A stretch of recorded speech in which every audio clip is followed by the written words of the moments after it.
우리 말씀 함께 보겠습니다. 디모데전서 1장 12절부터 20절까지 말씀 함께 보겠습니다. 어제부터 디모데전서를 저희가 함께 묵상하고 있는데요. 어제 그 사도 바울은 디모데와의 간단한 인사 이후에 바로 단도직입적으로 본인이 하고 싶었던 그 메시지를 이제 전하고 있습니다. 그 메시지의 내용은 그 에베소 그 당시 교회의 상황과 무관하지 않았죠. 그러니까 거짓 가르침 그리고 그것들을 전하는 거짓 교사들의 어떤 영향력 또 그 아래에 있었던 그 교회의 상황이 있었던 겁니다.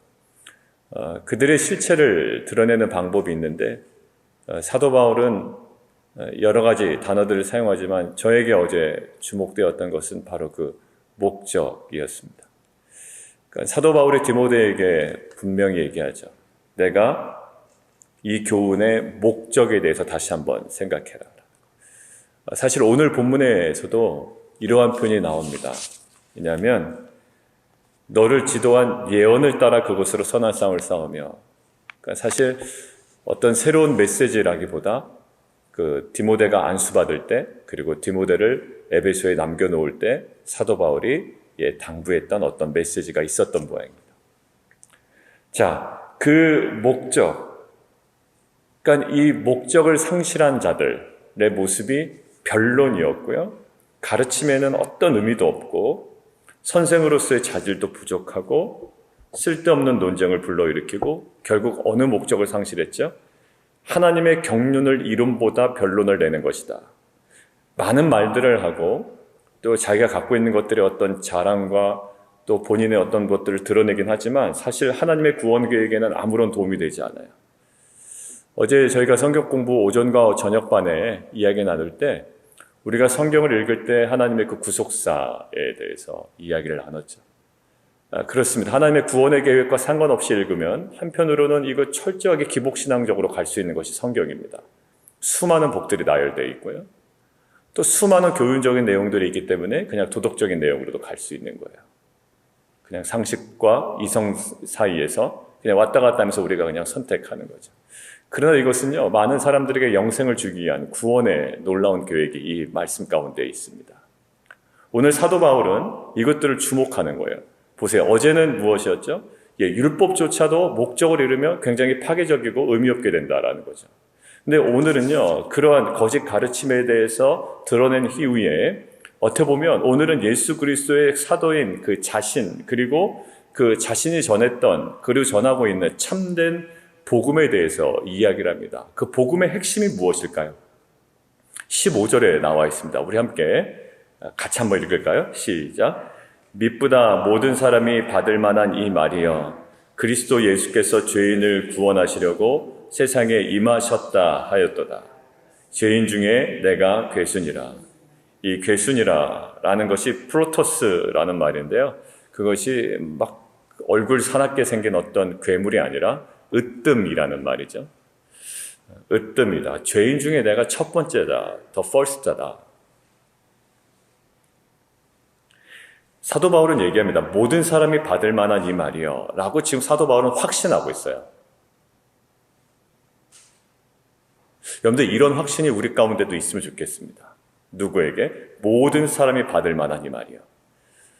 사실 우리가 살아가고 관계를 맺다 보면 이거는 모든 사람에게 해당되지 않는가 봐 라는 어떤 그 절망과 단념을 할 때가 있습니다. 근데 사도 바울은 확신을 하는 거예요. 모든 사람이 받을 만한 이 말이요. 어떤 확신으로 있었을까요? 그냥 무작정 그렇게 본인이 고집 피우고 그렇게 그냥 믿습니다라는 어떤 그 내면의 확신이 아니었을 거예요. 이런 그 확신, 자기 자신으로부터 나온 것이 아니고요. 사실 이렇게 모든 사람에게 이것이 가능하다. 어떤 거예요? 그리스도 예수께서 죄인을 구원하시려고 세상에 임하셨다. 이 확신은 그 구원의 예수 그리스도의 그 구원의 그 사건이 자기에게 실체가 된 거예요. 그러니까 이것은 어떠한 가르침도 아니었고요. 배움도 아니었고요. 이해도 아니었고요. 단순한 인식도 아니었습니다. 내 삶 가운데 이것이 드러났다라는 거예요.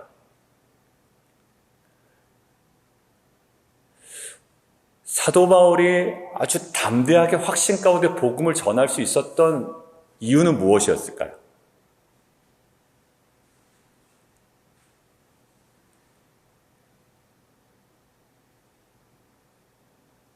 만약에 사도 바울이 어떤 자신이 많은 연구를 통하여 깨달아서 전했다면 어디에 머물렀을까요? 그 그릇된 확신을 가지고 예수를 믿는 자를 잡아 죽이는 거예요. 자, 사도 바울은요, 어느 쪽이든지 간에 그 어떠한 근거를 가지고 최선을 다했던 사람이거든요. 공문을 받아다가 많은 사람들을 핍박하고 죽이기까지 하고 그것을 자기 사명으로 알았던 자예요. 그런데 이 정반대의 복음을 전할 수 있었던 결정적 사건이 뭐였을까요? 바로 다메섹 사건이죠. 그러니까 그게 없었으면 사도 바울이 이렇게 움직이지 못했을 거예요. 우리에게는 그냥 우리가 기독교적인 환경에서 그냥 고백하는 내용 말고요, 나에게는 어떤 사건이 있는지. 사도 바울은 그래서요, 그냥 신앙적인 수사적인 표현을 하지 않아요. 우리는 사도 바울의 어떤 이것을 통해서 막 토해내죠. 나의 어떤 그 깊은 깨달음은 있는지 없는지 모르겠지만, 나는 죄인 중에 계십니다 라고 하지만 전혀 그렇게 느끼지 않는 듯한 느낌이 들 때도 있습니다. 말은 그렇게 하는데 사실 그렇게 안 보이는 경우도 있어요. 저와 여러분들의 모습 속에서 너무 많은 것들을 배우고 어떤 것이 신앙적인지 알기 때문에. 그런데 사도 바울은요, 그런 수사적인 표현이 아니에요. 누구 들으라고 이야기하는 것도 아니고 누구에 보이려고 하는 것도 아니에요. 그냥 자신이 경험한 그대로예요. 뭐냐면 자기의 실존을 딱 알죠. 나는 비방자요, 박해자요, 폭행자였어요. 그리고 실존이 어땠다고요? 죄인 중에 으뜸이었어요. 그들을 가두고 그들을 핍박하고 그들을 죽이는데 최선의 앞장을 섰던 자였어요. 근데 사도 바울은 지금 무엇을 강조합니까? 나를 변화시키셨다라는 거예요. 여러분들 무엇이 확신입니까? 나의 변화예요. 무엇이요? 이 사도 바울의 확신은요, 변화된 자기 자신이에요. 그러니까 사도 바울은 내가 변했다가 아닙니다. 내가 요즘 변했어가 아니에요. 변화된 자기 자신이 이 사역에 대한 확신의 출발점이었어요. 좀 디테일하게 묵상해 볼게요. 사도 바울은 어떤 자신의 실존적 깨달음에 머물지 않았다라는 거예요. 나는 비방자야, 나는 박해자야, 폭행자야, 나는 그런 자야. 여기서 머물지 않았어요. 사도 바울이 갖고 있는 어떤 신앙적 확신은요, 그냥 푸념이나 본인에 대한 인식에서 그치지 않아요. 확신이 어디서부터 나온다고요? 명백한 변화가 있었다고요. 그러니까 내가 변화를 이뤘어도 아니에요. 이것이 그래서 뭐다? 오늘 나오잖아요. 긍휼이다. 하나님의 긍휼이다. 그러니까 긍휼을 삶 가운데 보고 있는 거예요. 단순히 나는 죄인이야, 나는 그 뜻대로 살지도 못해, 그냥 항상 그 범주 내에서 우리는 머물러 있잖아요. 그 인식조차도 하지 못하면 사실 더 안타까운 거지만 사도 바울은요, 그거를 뛰어넘어요. 죄인 중에 괴수고 비방자요, 박해자고, 폭행자였으나 이제 뭐죠? 나를 능하게 하시고 나를 충성되게 여기서 그럴 수 없는데 내게 직분을 맡기셨다라는 거예요. 자, 결국 이 긍휼의 핵심, 사역의 핵심이 뭡니까? 하나님의 그 긍휼인데요, 그 핵심은 내가 변화됐다가 아니라 나는 이런 사람이다라는 그냥 인식에 머무는 게 아니야. 나는 그 형편없는 자입니다가 아니라 형편없는 자를 하나님께서 이렇게 변화시키셨습니다라는 자기 삶의 실제적 증거가 있는 거예요. 이것이 뭐다? 내가 변화됐다가 아니라 그게 바로 뭐다? 은혜다, 긍휼이다라는 거예요. 여러분들, 우리가 내세울 은혜가 뭡니까? 전혀 그렇지 않았는데 하나님께서 이렇게 바꿔놓으시고야 말았단 말이에요. 그게 우리에게 은혜가 되는 거예요. 내가 복음을 좀 듣고 깨달아 보니 이렇게 살아야 될 것 같아서 내가 좀 변화되고 있어가 아니라 하나님의 전적인 긍휼이에요. 그리고 변화가 됐어요. 그러니까 우리는 어디에 딜레마에 있냐면 이 교회 공동체 안에 있으면 굉장히 위선적이 되기 쉽습니다. 최대한 낮춰야지 신앙이 있는 거예요. 계속 낮춰요. 근데 낮추는 데까지는 가지만 변화는 없는 자기의 모습에 굉장히 막 다운돼요. 힘들어요. 그래서 어떻게 해서든지 이게 어느 노선을 타야 될지 모르는 거야. 누구 얘기하는 거냐고요? 저의 그 기억들, 신앙의 기억들 보면 그래요. 있다 보니까 너무 또 도드라지게 나를 내세워도 안 될 것 같고. 그러니까 신앙이요, 잘못 들어가면 이 상념 속에서 그냥 내가 설정해 놓은 어떤 노선이가 막 이 생각에 머물러 있는 거예요, 제가. 근데 사도 바울은요, 그 중에 어느 쪽을 타야 되나, 이게 아니라요, 무엇이 이들에게 좋아 보일까가 아니라, 사도 바울이 있는 그대로, 나 원래 이랬던 자인데, 하나님께서 나를 바꾸셨다라는 거예요. 변화해요. 결국 하나님께서 허락하신 것은 뭐 긍휼인데, 나를 향한 긍휼인데, 긍휼의 그 핵심적인 모습이 뭐였냐면 나의 변화된 모습이었어요. 불신앙과 무지였죠. 내가 믿지 않을 때에 알지 못하고 행했던 여러 가지 일들. 근데 지금은 나를 능하게 하신 그리스도 예수 우리 주께서 나를 충성되게 여겨 내게 직분을 맡기셨다. 그 직분이 뭐 부담스럽다 이 얘기도 안 해요. 내가 너무 부담스러워. 너무 힘들어. 이것도 아니에요. 그냥 그 자체가 이것은 하나님의 뭐예요? 긍휼이에요. 여러분들 모델을 쓸 때 이런 모델을 쓰죠. 제가 가끔 이렇게 한국에 있을 때 지하철을 타보면 뭐 이렇게 요즘은 광고가 어떻게 되는지 모르지만 예전에 이렇게 붙어 있어요, 지하철에. 거기 보면 어떻게 저런 사람을 모델로 쓰나 이런 게 있어요. 무슨 저게 모델이야? 라고 하는 모델이 있습니다. 어떤 광고일까요? 대부분 그런 거.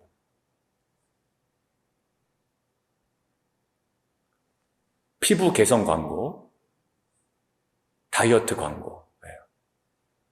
그러니까 이쪽에는 형편없는 피부와, 죄송합니다. 사람 외모로 평가하는 게 아닌데, 그냥 제가, 죄송합니다, 여러분들. 그냥 이걸 설명하려고 그런 거예요. 그냥 아무튼 좀 이상한 피부와, 우리가 막 저기 한 모습이 있는 거예요. 막 피부가 막. 자, 그런데, 저기서 어떻게 되냐면, 변화됐는데, 변화된 것도 뭐 실상 뭐 그렇게, 근데 왜 그러냐? 뭐를 중심으로 했죠? 변화예요. 그러니까 그렇지 못한 모습이 자랑이 될 수 있는 이유는 뭘까요? 그렇지 못한 모습이 지금 도드라지는 이유는 뭘까요? 그것이 우리의 실존이었고, 하나님께서 그 은혜와 긍휼로, 변화를 우리에게 허락하셨다는 거예요. 그러니까 사도 바울은 부정할 수 없는 변화가 자기 삶 가운데 보여지는 거예요. 부정할 수 없는 변화. 내가 조금 뭐 노력해서 된 변화도 아니고 이건 뭐야? 하나님의 전적인 긍휼이다. 그래서 14절에 이렇게 표현하는 거예요. 주의 은혜가 그리스도 예수 안에 있는 믿음과 사랑 안에 함께 넘치도록 풍성했다는 거예요. 넘치도록. 그러니까 이거는 부정할 수 없고 그냥 어느 정도 밀려 들어왔다가 그냥 빠져나가는 정도가 아니라 내 삶을 뒤엎어버렸어. 그래서 나는 예전과 전혀 다른 모습으로 변화됐을 뿐만 아니라 예전에는 비방자, 박해자, 폭행자였지만 이제는 그리스도의 복음을 전하는 사도로서의 부르심을 누가? 하나님께서 허락하셨다는 그런 확신이 있었죠. 결국 우리가 보통 은혜 받았다라고 할 때 뭘까요? 그 핵심이 뭘까요? 구원 아닙니까? 구원? 기독교에서의 은혜의 핵심 구원 아니에요? 그 구원의 핵심 뭐예요? 변화예요. 아무도 확인할 수 없는 내가 구원받았다는 변화 말고 사도 바울은 누구든지 확인할 수 있는 삶의 변화의 흔적들이 나타났던 거예요.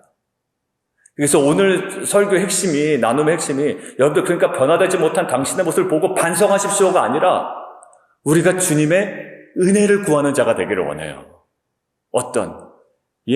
이런 사도 바울도 변화시켰으니까 사도 바울이 얘기하는 거죠. 모든 사람이 받을 만한 이 말이에요. 이것이 우리에게 그렇지 못한 내 모습에 대한 절망이 아니라 여전히 그렇지 못함에도 불구하고 사도 바울을 변화시켰던 그리스도의 긍휼이 우리 가운데 모든 사람들이 받을 만한 그 긍휼이 우리 가운데 임하기를 원합니다.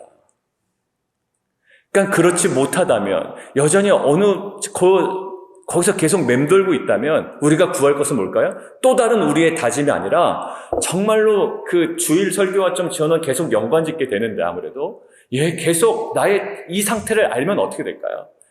울어야죠. 은혜를 구해야죠. 뭐 단순히 노력해서 낼 문제가 아니야. 했는데 안 되는데요. 인간은 원래 그런가 봐요. 안 돼요. 그래서 우리가 구해야 되는 것은요, 은혜를 구하는 거예요.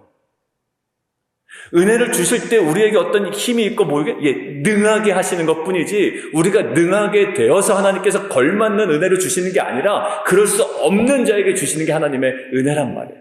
그러니까 사도 바울은 뭔가 이렇게 확신과 뜨거움과 열정이 있었는데, 그것은 어떤 성격상의 문제가 아니라, 그것을 이미 누린 자였어요. 정말 도무지 안 되는데. 저희 아내와 함께 이야기를 나누다가, 여러 가지 이야기를 나누다가, 이제 과거 이야기가 나왔어요. 그래서 저의 과거에 대해서 어떤 선교사님이 평가 내렸던 그 텍스트를 저한테 얘기했더라고요. 아주 형편없는 저 형제라는 평가였어요. 말도 안 되는 저 형제. 그러니까 그때는요, 제가 뭣도 모르고 다녔던 거예요. 뭣도 모르고 이야기하고, 교회를 안 다녔냐? 다녔죠. 근데 그분의 눈에 보이기에는 정말로 뭔지도 모르고 얘기하는 저 형제. 그냥 뭘 알기는 아는지 그냥 안타까웠던 거예요. 근데 지금 그래 변화됐냐? 그래도 조금 그러니까 사도 바울이 경험했던 이 근거에 대한 확신이요, 사도 바울이 어떠한 그 성격의 문제가 아니라 자기 삶을 가지고 지금 이야기를 하고 나가거든요. 자, 그런데 그 긍휼의 어떤 그 주된 내용이 뭐였죠? 변화였어요. 자, 그런데 오늘 또 긍휼이라는 단어가 또 나와요. 16절에 16절. 그러나 내가 긍휼을 입은 까닭은, 그러니까 아까 13절에 나왔던 긍휼을 입은 것은 믿지 아니할 때 알지 못할 때 행했고 변화됐잖아요. 그 변화에 대한 어떤 키워드가 있었잖아요. 엘레에오라는데, 이 엘레에오라는 긍휼이요, 똑같은 단어가 16절에 엘레에오가 똑같이 쓰이는 거예요. 근데 이 긍휼에서 우리가 좀 하나 묵상할 포인트가 16절에는 좀 다르죠. 긍휼을 입은 까닭은 하면서 예수 그리스도께서 내게 먼저 일체 오래 참으심을 보이사, 그 긍휼에 또 다른 하나의 묵상해야 될 포인트가 주어진 거예요. 뭘까요? 오래 참으심이에요. 그러니까 성경에서는요, 끊임없이 참으셨던 하나님의 긍휼과 사랑이 있는 거예요. 긍휼의 핵심 뭘까요? 기다림. 사도 바울의 어떤 그런 행위에 따라서 하나님께서 즉각적인 심판을 행하셨다면, 그리고 온 인류의 죄악에 대해서 하나님께서 심판하셨다면, 그리고 아담과 하와의 어떤 그 선악과를 따먹는 행위에 대해서 정말 문자적인 바로 심판을 하셨다면, 바로 거기서 죽었겠죠. 그것도 물론 이제 문자적인 의미로 우리가 정령 죽으리라 하고 할 때는 그 또 다른 의미가 있다고 우리 신학적으로 밝히지만, 사실 그것들을 우리가 문자적으로 바로 그 당시에 바로 그렇게 하셨다면 사실 인류에게도 희망이 없었겠죠. 그러나 우리에게 소망이 있는 건 뭘까요? 우리에게 소망이 있는 건 사실요, 우리에게 없어요. 아담과 하와에게 뭐가 있어요? 소망이 없습니다. 가인에게 뭐가 있어요? 실은요, 이 우리의 소망의 근거는 사실 바울이 오늘 고백한 것처럼 모든 긍휼의 출발이 뭐였다? 하나님의 기다리심이었다. 결국 내가 지금 여기에 있는 것도 결국 무엇으로 출발됐어요? 하나님의 기다리심으로 출발됐다. 그럴 수 없었어. 나는 정말로 기독교에서 적대적이었고 말도 안 된다고 생각을 했고, 그리고 기독교 안에 있지만 사실 그 구원에 대한 핵심적인 내용도 모르고 하루하루 그냥 멍한 채 살아갔던 자예요. 그런데 결국 뭐예요? 하나님의 긍휼하심, 그 기다림이 출발점이었다. 이것들을 묵상하는데 우리가 긍휼을 해야 되잖아요. 지금 왜 그러냐면 오늘 사도 바울이 이야기하는 본문 밑에 보십시오. 왜 이렇게 한 까닭을 얘기하잖아. 까닭은 뭐라고요? 본이 된다라고요. 본이 된다. 언제자들 본이 된다. 여러분들, 이 긍휼함을 얻은 하나님의 기다리심을 뼈저리게 체험한 이 사도 바울이 반드시 본이 될 거래요. 결국 이 사도 바울이 이것들 경험한 사도 바울은 무엇이 따르더랄까요? 결국 이 사도 바울의 삶 가운데 그 긍휼이 나타나야 될 거고요. 그 사도 바울, 특별히 우리가 그 직분을 감당하는 자로서 부름을 받았다면 하나님께서 오늘 저희에게 말씀하시는 거예요. 오래 참음, 기다림. 결국 하나님께서 사도 바울을 부르신 목적은요, 다른 사람의 믿음을 위해서고, 이 다른 사람의 믿음을 향하여서 사도 바울의 먼저 얻었던, 캐치했던 그 긍휼의 두 번째 핵심이 뭐였다고요? 기다림이었어요. 사실 기다림이 제일 힘든 것 같아요, 신앙에서. 그럴 때 우리는 제일 먼저 하는 게, 내가 그거 빨리 적어내야 되는데. 그러니까 그거 말고요. 그 어떤 그 대상에 대한 기다림이에요. 안 될 것 같고 변화되기 힘들 것 같아요. 근데요, 사도 바울은 그런 사람 없다라는 거예요. 왜? 변화의 모델이 자신이었고 하나님의 기다리심의 모델이 자신이었어요. 정반대에 있었던 자가 이쪽에 와 있고 기다릴 수 없었던, 왜? 다른 사람들은 드러나지 않았지만 이 사도 바울의 행위는 완전히 드러났거든요. 기다릴 수 없었던 자를 끝까지 기다리시는 긍휼. 변화될 수 없는 자를 변화시켰던 긍휼. 이것이 왜라고요? 그 긍휼이 본이 되게 하려 하십니다. 결국 우리 가운데 드러나야 되는 두 가지 무기가 있습니다. 하나는 뭘까요? 하나는 변화된 내 모습이에요. 근데 이게 없다면 굉장히 힘들 거예요. 누구 앞에서도 힘들냐면 자녀 앞에서도 힘들고 배우자 앞에서도 힘들다. 왜냐하면 배우자는 다 알거든. 내 모든 민낯이. 근데 참 감사한 거는 그 예전 공동체에 있을 때부터 제가 이제 교구를 했기 때문에 이제 그 다른 분들이 이 얘기를 해요.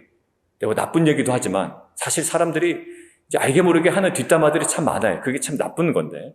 그러면서도 저한테 참 감사했던 거는 좋은 얘기가 들려오는 거예요. 어떤 얘기? 저희 공동체 안에도 계신 분들이에요. 뭐 특정해서 얘기하면 뭐 적절치 않기 때문에 얘기하지만. 그때 이제 제가 전도사였으니까 전사님 많이 변하신 것 같아요, 저분이. 그래요. 저도 그래요. 이분이 말씀도 묵상을 하시고 뭔지 모르겠지만 최근에 묵상도 하시고 뭐 이러셨는데 많이 변했어요. 아니, 제가 처음에 왔을 때 몇 년 전보다 많이 변한 것 같아요. 여러분들 그게 뭐가 됩니까? 그에게 무기가 되는 거예요. 그러니까 그분이 막 변화되려고 애썼겠습니까? 물론 애씀이 있었겠죠. 내 말씀 묵상을 하면서 또 어떤 그 공동체 안에서의 그 나눔을 통해서 섬김을 통해서 뭐예요? 변화해요. 여러분들 그것만한 큰 무기가 없더라고요. 그러면서 주위에 그 얘기하는 사람들이 이제 얘기를 듣고 맞아, 그래요? 그래서 달랐구나라는 거예요. 여러분들 사도 바울은요, 강력한 무기가 있었던 거예요. 변화된 거. 그리고요, 우리 아내분들이 이제 저희 공동체 안으로 좁히면 남편을 칭찬하는 숫자가 조금 늘어나요, 최근에. 우리 남편이 좀 변화됐습니다. 라는 거예요. 그러니까 그 변화는 단순히 그냥 어떤 습관의 변화나 이런 것이 아니라 이 정말 신앙 안에서 그 공동체에서의 변화들.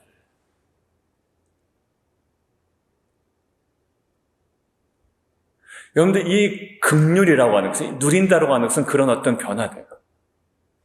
예전하고 똑같아요 라고 한다면 사실 이것들은 뭐 해야 되면 울문제지. 그냥 우리가 인간은 다 그래로 할 거 아니에요. 인간은 다 그래 그러면 사도 바울이 어떻게 변화됐겠어요? 사도 바울은 정확하게 변화됐고요. 이것이 하나님의 은혜임을 이야기합니다. 그리고 기다릴 수 없었던 사람이에요. 기다림을 누릴 수 없었던 사람이 완전한 기다림의 긍휼을 누리죠. 자, 우리가 가지고 나갈 그 두 가지 무기예요. 하나는 나의 그 변화된 삶이에요. 이것은 내가 했기 때문에가 아니라 그 변화된 삶 가운데 무엇이 있기 때문에, 은혜가 있기 때문에, 그 긍휼이 있기 때문에. 여러분들 내가 구원받았습니다라고 하는 게 내 자랑이었던가요? 아니었듯. 그것이 은혜의 핵심이었듯 나의 변화된 모습은 내 자랑이 될 수가 없어요. 내가 자랑하려고 하고 변화되지 않았는데 자꾸 드러내려고 하니까 내가 양심에 거리껴서 그게 자랑처럼 느껴지는 것이지, 내가 구원 얘기할 때 내 자랑처럼 느끼면서 간증하진 않아요. 절대 그런 마음 안 듭니다. 내 구원받은 것을 얘기하는데 내 자랑처럼 얘기하는 사람 없어요. 마찬가지로 사도 바울이 괴수 중에 그 죄인 중에 괴수고 비방자, 박해자, 폭행자한테 변화된 것을 자기 자랑처럼 얘기할 수가 없단 말이에요. 왜? 이게 은혜로 여겨졌고 은혜로 누려졌기 때문에. 우리가 그 지체장에 나아갈 때 그 변화된 나의 삶. 두 번째 뭐예요? 오래 참음이에요. 기다림. 거기서부터 출발되었거든요. 근데 오래 참는 과정 중에 사실 우리에게 빼먹으면 안 되는 것이 있어요. 여러분들 그 지체를 향해서 오래 참는다는 건 어떤 걸까요? 우리는 프랙티컬하게 안 들어가고 자꾸 그래 오래 참자고 그냥 휙 돌아보는 목상을. 여러분들 그 지체를 향해서 오래 참는다라는 그 프랙티컬한 상황 가운데 뭐가 있을까요? 시간은 가는데 나는 아무것도 안 하고 있는 거예요. 그래서 그선 변화되지 않는다라고 우리는 투덜투덜 되는 거예요. 뭘까요? 기다림에는 우리의 그 형제를 향한, 그 자매를 향한 간절한 기도가 있죠. 믿음의 선진들은 그랬고요. 많은 우리의 조상들, 또 많은 우리의 신앙적 도전을 주는 사람들은 결국 그 기다림을 뭘로 채웠다? 마치 농부의 기다림처럼 막연히 그냥 기다리는 것이 아니라 열심의 기다림이에요. 능동적 기다림이에요. 우리 안에 긍휼을 입은 자로서 사도 바울이 지금 갑자기 뭐 얘기합니까? 거짓 가르침과 거짓 교사 얘기하다가 자기 얘기하잖아요. 왜? 이것이 나에게 임했다라는 거예요. 결국 귀결점이 어디로 가는 걸 보면 이것이 은혜로 다가오냐면 17절이에요. 영원하신 왕 썩지 아니하고 보이지 아니하시고 홀로 하나이신 하나님께 존귀와 영광이 영원 무궁하도록 있을지어다. 갑자기 찬양으로 끝내잖아요. 자신에게 있었던 이 모든 것들이 정말 하나님의 은혜였던 거예요. 그냥 신앙적 수사적 표현이 아니라. 여러분들 정말 이게 은혜로 느껴지면요 가만히 있질 못합니다. 이게 정말 은혜라면요 정말 은혜면 펄펄 뛸 거예요. 사도 바울이 그래서 펄펄 뛰었던 자였던 것 같아요. 우리는 신앙을 강요받고 지식을 강요받아서 정말 그렇게 고백해야 될 것처럼 고백하는 거 말고 이제는 정말로 이게 은혜로 누려지는 은혜가 있기를 원합니다. 우리는 너무 많이 알아요. 너무나도 다양한 것들을 알고. 그렇지만 우리가 먼저 누려야 될 것은 뭘까요? 이 사도 바울이 경험했던 겁니다. 사도 바울이 너무하지 않았지만 그것들은 오히려 사도 바울에게는 아무런 도움이 되지 않았죠. 사도 바울의 굉장한 중요한 장면은 다메섹에서의 그 모습이었어요. 사랑하는 성도 여러분들, 우리 안에 이 오늘은 긍휼이라는 거예요. 하나는요, 변화였어요. 긍휼을 어떻게 우리가 눈으로 볼 수 있습니까? 변화예요. 저 사람에게 은혜가 있다라고 할 때 뭘까요? 은혜가 있다라고 하는 것은 저 사람에게 변화가 있다라는 거예요. 뭘 어떻게 알아요? 은혜가 있는지, 분노가 있는지 어떻게 압니까? 근데 은혜가 있다라는 것은, 긍휼이 있다는 것은 변화고요. 은혜가 임했다, 긍휼이 임했다라는 것은 그 전에 우리가 보지 못했던 하나님의 기다리심이 있는 거예요. 이것을 입은 자로 본이 되게 하려 하심이라. 이제 그들 향해 나아갈 때 우리 안에 그 은혜, 변화된 삶을 가지고 끊임없는 기다림이지만 그 간구로 나아가는 공동체가 되기를 원합니다. 제 아내도 품고 있는, 그리고 품어야 되는, 그리고 월요 큐티방에서도 제가 나눴지만 제가 그것에 대하여 애통해하며 그 기도하는 모습이 저에게 회복되어야 된다라는 말씀 주셨던 거예요. 그거를 묵상하다 보니까 우리 유스 아이들에게도 도전을 했던 것은 저에게 적용했던 것을 어떻게 하면 유스 그룹들에게도 적용이 될 수 있을까? 왜? 우리 자녀들에게도 그 기도가 필요하거든요. 애통한 기도. 물론 주제와 포인트는 다 다를 수가 있어요. 그러나 우리 안에 어느 순간 그 애통한 기도가 사라지는 거예요. 특별히 이 기다린다고 하는 것. 하나님께서 기다리셨다고 하는 것. 그리고 이것이 본이 되게 하시고 우리 안에도 그 긍휼을 흘러내리길 원할 때 우리 안에 그 기도가 흘러가기를 원합니다. 단순히 내가 누릴 것들에만 그냥 집중해 있는 것이 아니라 성경은 뭐다? 구속사다라는 거예요. 성경 구속사. 그러니까 사도 바울이 구속사에 뜨니까 이것이 같은 거예요. 그러니까 직장이든 비즈니스든 사회든 계속 그것들로 흘러갔던 거죠. 그것이 안 되면요, 그냥 딱 기복신앙으로 가요. 왜? 성경에는 그 내용이 많거든. 기복신앙이 싫어도 기복신앙으로 가요. 구속사로 계속 삶을 바라보지 못하고 말씀 바라보지 못하면 내가 잘 되는 것, 성공하는 것, 높아지는 것, 더 채워지는 것이. 아니면 단순한 도덕주의로 가요. 기복신앙 그거 별로야. 그러면서 그냥 도덕주의로 갑니다. 아니요. 성경은요, 하나님의 역사는요, 놀라워요. 하나님의 역사는 온 세계를 향한 구원의 역사를 하시고요, 그것을 향한 우리를 부르신 거예요. 내 직장과 비즈니스와 내 사역 가운데 본이 되게 하시니라. 이것은 뭐예요? 하나님의 정말 그 구원의 통로요, 은혜의 통로인 거예요. 우리의 눈이 열리기를 원합니다. 이 땅 가운데 살아가는 삶이 딱 한 번이거든요. 근데 이 한 번인 삶을 하나님께서 우리를 부르셨다고요. 지금 능하게 하신 충성되게 여겨 내 직분. 이 직분은요 막 고귀한 직분이 아니에요. 일반적인 단어 사용합니다. 이 직분이란 단어는 누구에게나 허용돼요. 그래서 오늘 디모데에게 마지막으로 이것만 언급만 하고 마치겠습니다. 선한 싸움을 싸우라는 거 18절에. 선한 싸움을 싸우. 왜? 이 거짓 가르침과 이 복음 사이에서 우리는 애매한 두 가지를 입장을 취합니다. 저 자신도 그래요. 뭘까요? 예, 침묵이에요. 결국 구원하실 분은 구원하시겠지 하고 침묵. 그냥 내가 굳이 나서지 않는 겁니다. 침묵에. 하나는 예, 회피예요. 철수. 그 공동체를 떠나버리는 겁니다. 에베소를 떠나버린 거예요. 이제 여기로 찾으면 그 디모데로 따지면. 그런데 그 뭐래? 예, 거기서 선한 싸움을 싸우려는 거예요. 우리는 선한 싸움을요, 내가 얻는 것에만 선한 싸움을 합니다. 근데 지금 이 디모데에게 얘기하는 것은요, 이 선한 싸움은 하나님의 그 구원 계획, 어제 얘기했잖아요. 단순한 변론과 어떤 그 주변의 것들이 아니라 하나님의 경륜을 이루기 위한 선한 싸움. 그러니까 우리가 이것을 눈뜨지 못하면, 예, 먹고 사는 데도 힘든데, 교회 사역으로 더 힘들고, 아이고, 이렇게 되는 거예요. 예, 이것이 연결이 안 되는 일이에요. 이것이 얼마나 영광스러운지 모르고, 담임 목사가, 아우 힘들다. 아우 성경 공부도 해야 되고 예배도 해야 되고 설교도 준비되고 못해 먹겠네. 여러분들 이렇게 되면 이게 무슨 모양새가 되겠냐. 뭐예요? 결국 선한 싸움을 싸워라. 어떻게? 믿음과 착한 양심을 가지고. 믿음이 없는 착한 양심은요 위선이 될 수가 있어요. 맞아요. 믿음이 없는데 예, 그 양심 가지고만 하면 위선이 됩니다. 여러분들 제가 위선으로 사역을 하면 얼마나 힘들까요? 양심 없는 믿음은요, 형식에 지나잖아요. 형식 껍데기로만 하면 얼마나 드라이해지겠어요. 금방 바닥나요, 사실. 예, 메말라 버립니다.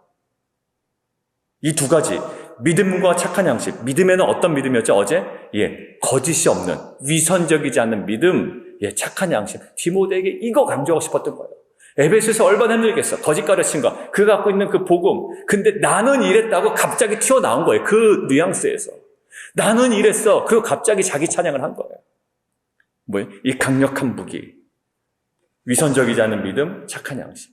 이건 보면 볼수록 사사시대. 이게 성경에 볼 때 굉장히 은혜로운 것 같지만 계속 우리를 향해서 도전하고 우리의 민낯을 드러내고 예, 계속 어느 자료를 이끌고 가는 거예요.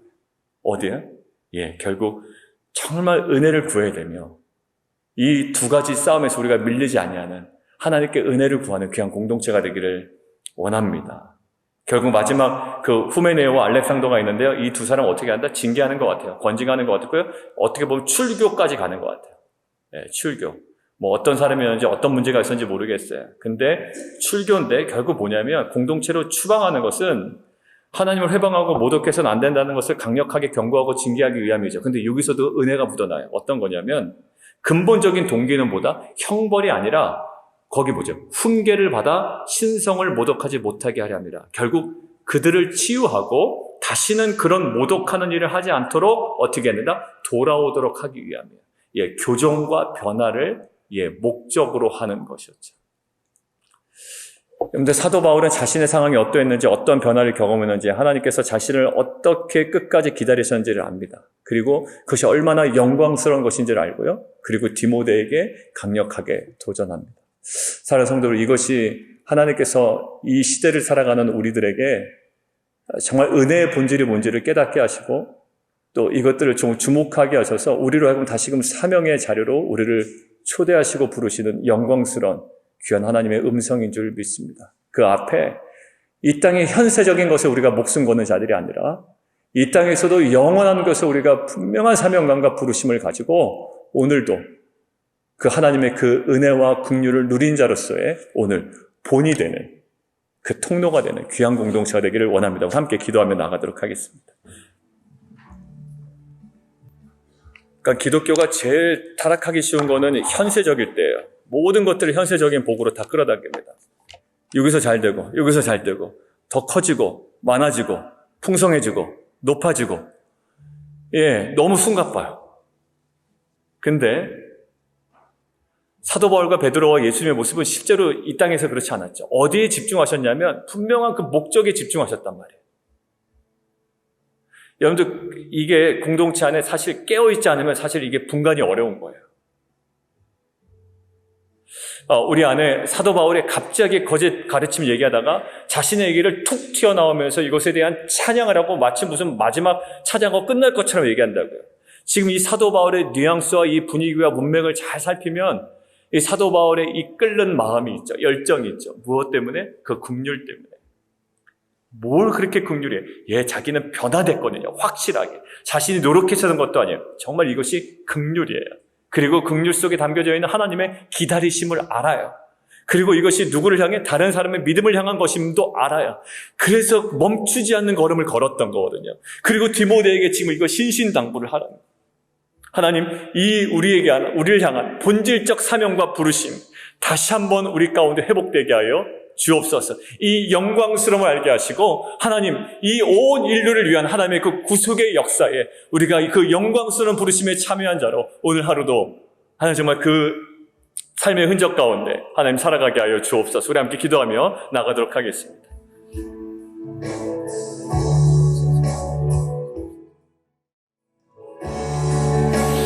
우리 함께 좀 기도하기를 원하는데요. 제가 아까 예를 들었던 많이 변한 것 같아요. 정말 은혜예요 라고 하는 건 그분의 재산이 늘어나서 그 사람이 얘기한 게 아니에요. 그 사람의 무슨 좋은 일이 일어나서 얘기한 거 아니에요. 정말 변했다는 거예요. 저 사람 변했어요 라는 거예요. 그리고 우리 가운데 형성된 어떤 그 공감대가 있었습니다. 정말 은혜네요. 하나님의 은혜네요. 맞아요. 그게 은혜예요. 물론 가시적인 어떤 그 변화는 하나님께서 채워주시는 은혜가 있죠. 그런 사도 바울의 오늘 본문을 통해서 우리에게 강조하시는 거는요, 사도 바울의 어떤 채워짐의 은혜가 아니라 변화의 은혜였어요. 정말 그럴 수 없네. 우리에게 그런 은혜가 있기를 원합니다. 그리고 하나님, 우리가 막 그래야지만 내가 뭔가 보여집니다라는 것이 아니라 정말 은혜를 구하는 공동체가 되게 도와주시고 정말 그 변화된 공동체가 되게 도와주시고 이 변화된 모습이 다른 사람의 믿음과 하나님의 그 구속의 사역에 정말로 놀라운 영적 무기가 되게 도와주옵소서. 우리 함께 기도하며 나가도록 하겠습니다.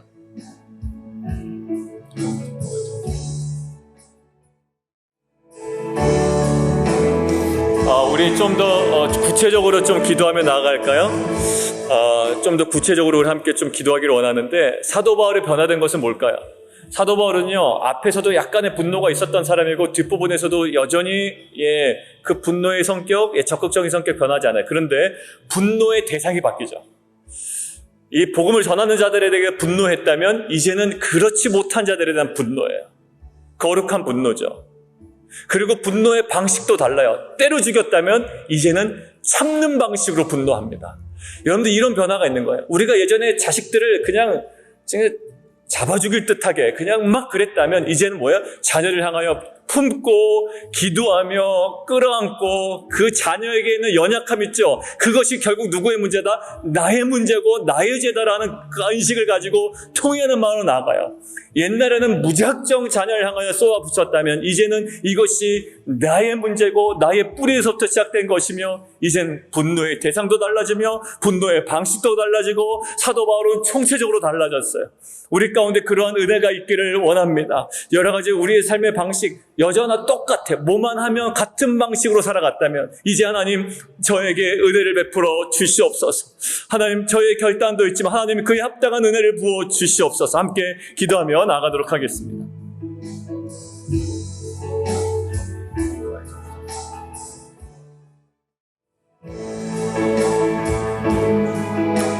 이 시간 함께 좀 더 기도하기를 원하는 것은요, 제가 아까 신앙적 수사적인 표현 하지 말자고 그랬잖아요. 그게 저의 어떤 얘기가 아니라 많은 학자들이 죄인 중에 내가 괴순이라 라는 이 말을 그렇게 표현합니다. 이것은 사도 바울의 어떤 과장법도 아니었고 그 신앙적 어떤 수사적 표현도 아니었다라는 거예요. 그냥 그럴듯하게 포장한 것도 아니고 이것은 자기의 삶의 실체를 경험한 자의 고백이었다라는 거예요. 나의 수준에 맞는 고백이 고백되어지기를 원해요. 좋은 표현 갖다가 쓴다 한들 우리가 그렇게 되는 건 아니잖아요. 그러니까 그냥 하나님 말씀과의 묵상, 말씀을 통해서 묵상하면서 또 말씀을 가지고 성령과 교제하면서 하나님께서 나에게 보여주시는 딱 곧 민낯이 있습니다. 그러니까 그것을 가지고 이 정도입니다라고 거기서부터의 뭔가 계속 빌드업해 나가는 공동체가 되었으면 좋겠어요. 왜? 우리에게는 뭐 어떤 신앙적 포장이 중요한 것도 아니고 과장도 중요한 것도 아니고 표현도 중요한 게 아니고 그 관계 속에서 나의 실체를 바라보는 것이며 사도 바울도 그 실체 속의 변화를 경험한 것이지 허상 속의 변화를 바라본 게 아니에요. 우리 안에 그 수많은 허상으로 덮여져 있는 그 모든 것들이 다 제거되게 도와주시고 하나님 우리의 실체를 보는 은혜, 거기서부터 하나님께서 우리를 다루시는 하나님의 은혜, 이것들을 경험하게 하여 주옵소서. 우리가 갖고 있는 지식도 실은 아니에요. 왜냐하면 사도 바울은 뛰어난 지식을 갖고 있었어요. 우리의 정말 그 적나라한 실체를 보게 하시고 그 안에 하나님께서 정말 주시는 은혜를 경험하는 귀한 공동체에게 도와주옵소서. 함께 기도하며 나가도록 하겠습니다.